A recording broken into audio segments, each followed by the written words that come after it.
Hello again. This is an update of the bilum making video series.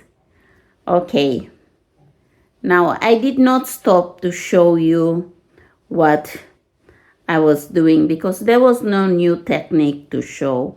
I am doing the exact same things I have shown.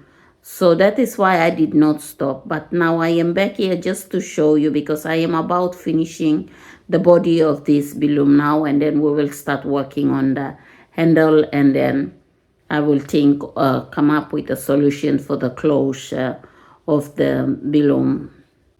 So this is what we're looking like now. This is what the bilum bag is looking like.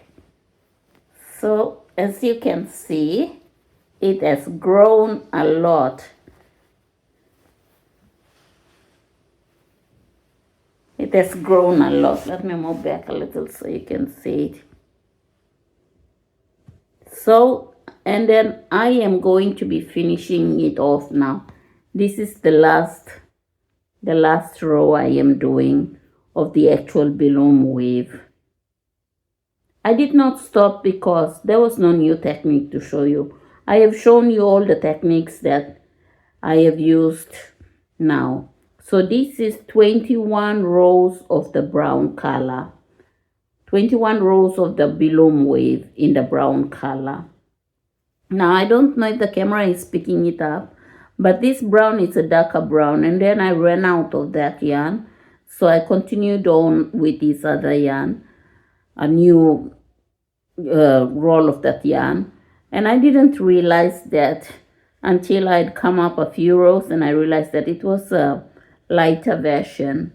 But that's okay. Now that I have made a few rows in that color, I like the gradation of the color change, and it looks nice. It gives a nice effect, so I'm going to keep it. It's all right. I like it.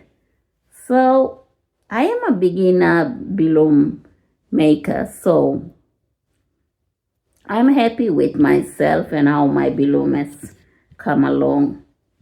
So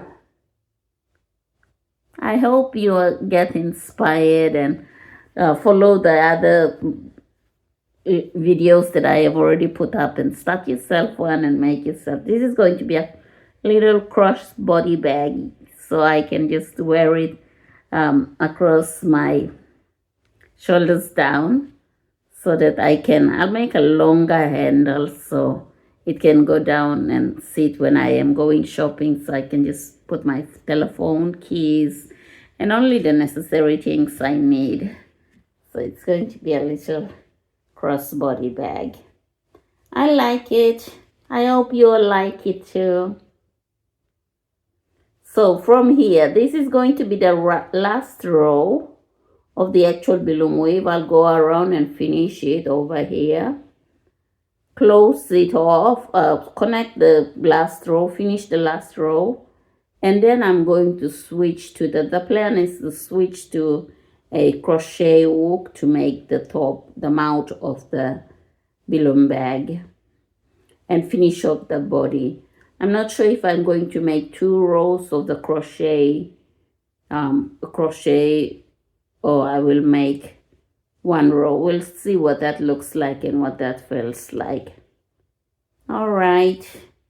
And when I get to the crochet part and going to switch to the crochet needle, I will stop and show how I do that. Okay, I like this size. What do you all think? Because I don't want it so deep that I'm going to be digging in to try to find my stuff. I just want, when I put my hand in like that, I can reach the bottom and pick up my phone or pick up my keys or whatever I have in there. Okay, that's that. That's what it's looking like.